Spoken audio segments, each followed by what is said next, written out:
আসসালামু আলাইকুম। সবাইকে স্বাগত জানাচ্ছি। আমি নাসরুল ইসলাম তন্ময়। শুরুতে বিআরবি কেবল সংবাদ শিরোনাম। পুরোদমে ইসরায়েল ইরান হিজবুল্লাহ যুদ্ধ চলছে, জানিয়ে দিব আমাদের হাতে থাকা সর্বশেষ গুরুত্বপূর্ণ আপডেট আন্তর্জাতিক সংবাদ। শুরুতেই জানিয়ে দিব ইতালি, নেদারল্যান্ডস, কানাডায় পা রাখলেই গ্রেপ্তার নেতানিয়াহু। গাজা যুদ্ধে মানবতা বিরোধী অপরাধের অভিযোগে ইসরায়েলের প্রধানমন্ত্রী বেঞ্জামিন নেতানিয়াহু ও সাবেক প্রতিরক্ষামন্ত্রী ইয়োব গ্যালান্টের উপর গ্রেপ্তারি পরোয়ানা জারি করেছে আন্তর্জাতিক অপরাধ আদালতের আইসিসি। এরপর জানিয়ে দিব নেতানিয়াহুর বিরুদ্ধে আইসিসির রায়কে সমর্থন জানালেন বর্ষিয়ান মার্কিন সিনেটর। গাজায় যুদ্ধ অপরাধের অভিযোগে ইসরায়েলি প্রধানমন্ত্রী বেঞ্জামিন নেতানিয়াহু, সাবেক প্রতিরক্ষামন্ত্রী ইয়োব গ্যালান্ট এবং হামাসের সামরিক কমান্ডার মোহাম্মদ দেইফের বিরুদ্ধে আন্তর্জাতিক অপরাধ আদালতের গ্রেপ্তারি পরোয়ানাকে সমর্থন করেছেন মার্কিন সিনেটর বার্নি স্যান্ডার্স।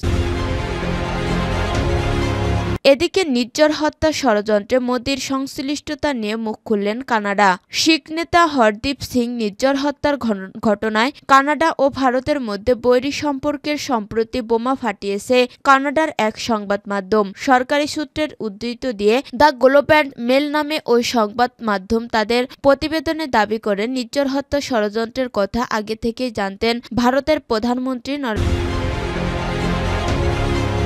মোদী। এরপর জানিয়ে দিব এবার পশ্চিমাদের উপর হামলার ইঙ্গিত পুতিনের। ক্ষমতা হস্তান্তরের শেষ সময়ে এসে ইউক্রেনকে রাশিয়ায় মার্কিন অস্ত্র সরবরাহের অনুমতি দিয়েছেন প্রেসিডেন্ট জো বাইডেন। আর সেই অনুদান পেয়েই ১৯ নভেম্বর রাশিয়াতে যুক্তরাষ্ট্রের তৈরি ৬টি টিএসএমএস অস্ত্র দিয়ে হামলা চালায় ইউক্রেন।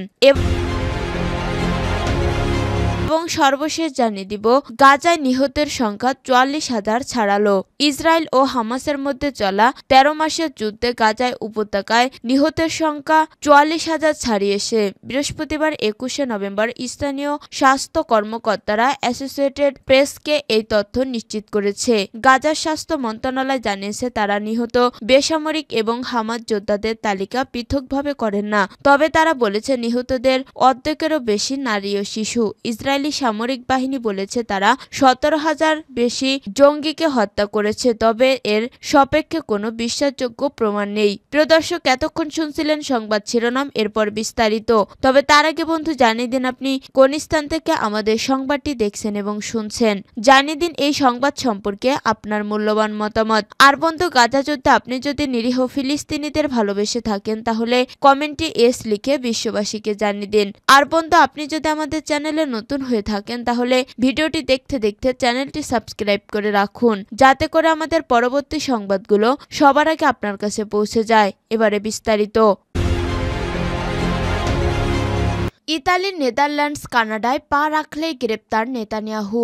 গাজা যুদ্ধে মানবতা বিরোধী অপরাধের অভিযোগে ইসরায়েলের প্রধানমন্ত্রী বেঞ্জামিন নেতানিয়াহু ও সাবেক প্রতিরক্ষা মন্ত্রী ইয়োব গ্যালান্টের উপর গ্রেপ্তারি পরোয়ানা জারি করেছে আন্তর্জাতিক অপরাধ আদালতের আইসিসির এমন রায়ের পর নেতানিয়াহুকে গ্রেপ্তার করার ব্যাপারে নিজেদের সম্মতি জানিয়েছে ইতালি, নেদারল্যান্ডস ও কানাডা। গাজা যুদ্ধের দায়ে আইসিসির কাছে থেকে গ্রেপ্তারি পরোয়ানা জারি হওয়া নেতানিয়াহুকে গ্রেপ্তার করবে কিনা ইতালি এই বিষয়ে দেশটির প্রতিরক্ষা মন্ত্রী গুইডো ক্রোসেটে বলেন, নেতানিয়াহু সফর করলে তার দেশ থেকে তাকে গ্রেপ্তার করতে বাধ্য থাকবে। রাজনৈতিকভাবে আইসিসির এই সিদ্ধান্ত পছন্দ না হলেও আদালত ওয়ারেন্ট জারি করায় ইতালি সেটি মানতে বাধ্য, সেটাই একরকম জানালেন ক্রোসেটো।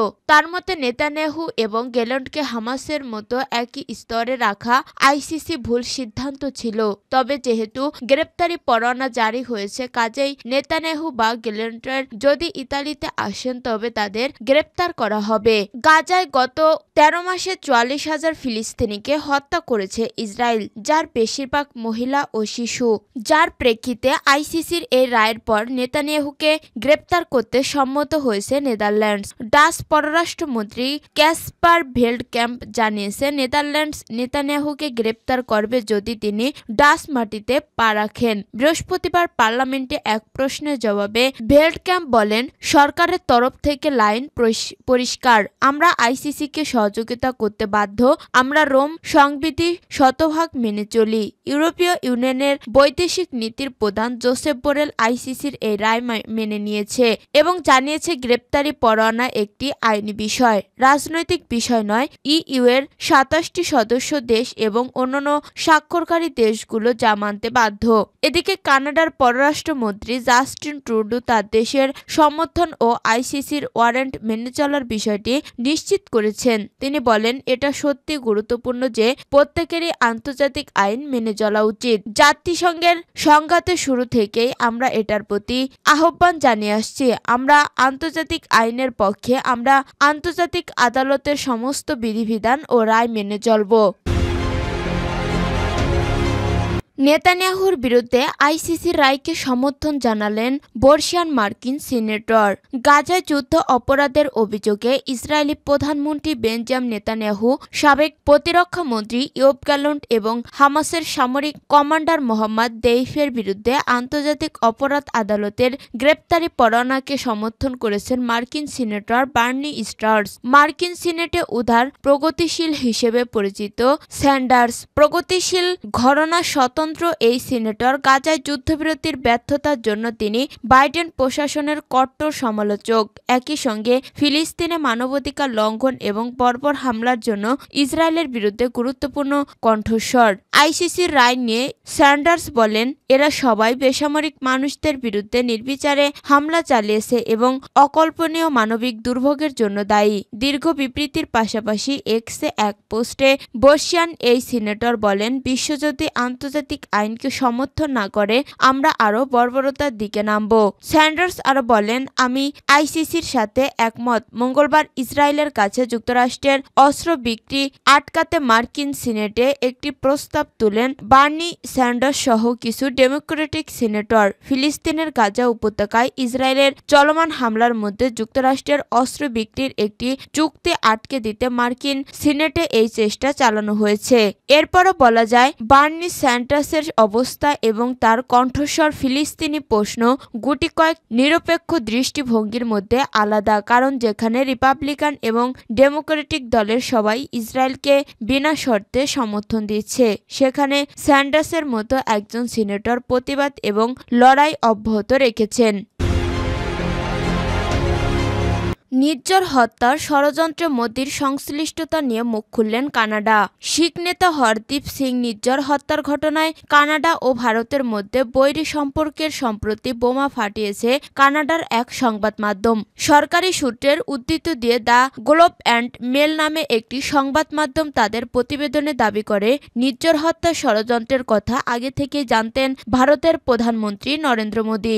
এমন পরিস্থিতিতে নির্ঝর খুনে মোদির নাম জড়ানোই স্বভাবতই ক্ষুব্ধ ভারত। এই প্রতিবেদকের হাস্যকর বলে উড়িয়ে দেন ভারতের পররাষ্ট্র মন্ত্রণালয়। এবার উত্তেজনার মুখে বৃহস্পতিবার কানাডা সরকার এক বিবৃতিতে জানিয়েছে, দেশের অভ্যন্তরে গুরুতর অপরাধমূলক কার্যকলাপে ভারতের প্রধানমন্ত্রী নরেন্দ্র মোদী, পররাষ্ট্রমন্ত্রী এস জয়শঙ্কর বা জাতীয় নিরাপত্তা উপদেষ্টা অজিত দোভালকে যুক্ত করার কোনো প্রমাণ তারা কাউকে জানায়নি বা এই ব্যাপারে জানেও না। বিবৃতিতে বলা হয়, প্রধানমন্ত্রী নরেন্দ্র মোদী, পররাষ্ট্রমন্ত্রী এস জয়শঙ্কর বা নিরাপত্তা উপদেষ্টা দোভালের বিরুদ্ধে কানাডার মাটিতে কোনো অপরাধমূলক কাজের প্রমাণ নেই। অভিযুক্ত হিসেবে তাদের কারো নামও উল্লেখ করেনি কানাডা সরকার। এর আগে কানাডার সংবাদ মাধ্যমটি দাবি করে, নির্ঝরকে হত্যা ষড়যন্ত্র করেছিলেন কেন্দ্রীয় স্বরাষ্ট্রমন্ত্রী অমিত শাহ। প্রধানমন্ত্রী নরেন্দ্র মোদী, পররাষ্ট্রমন্ত্রী এস জয়শঙ্কর ও জাতীয় নিরাপত্তা উপদেষ্টা অজিত দোভালকে সেই পরিকল্পনার কথা জানানো হয়েছিল। ওই প্রতিবেদনে নির্ঝর হত্যাকাণ্ডে যারা জড়িত সেই তালিকায় রাখা হয়েছে কানাডায় নিযুক্ত ভারতীয় হাই কমিশনার সঞ্জয় কুমার বর্মাও। নির্ঝর হত্যাকাণ্ডের সঙ্গে ভারতীয় হাই কমিশনার ও অন্যান্য কূটনীতিকের সংশ্লিষ্টতার অভিযোগ তোলার পর তাদেরকে দেশে ফেরত আনে দিল্লি। একই সঙ্গে বহিষ্কার করা হয় ভারতে কর্মরত কয়েকজন কানাডিয়ান কূটনৈতিককেও। এখানেই শেষ নয়, কানাডার মন্ত্রী ডেভিড মরিসন সম্প্রতি পার্লামেন্ট কমিটিকে জানিয়েছিলেন, স্বরাষ্ট্রমন্ত্রী অমিত শাহের নির্দেশেই কানাডায় খালিস্তানিদের উপর হামলা ও ষড়যন্ত্র হয়েছে।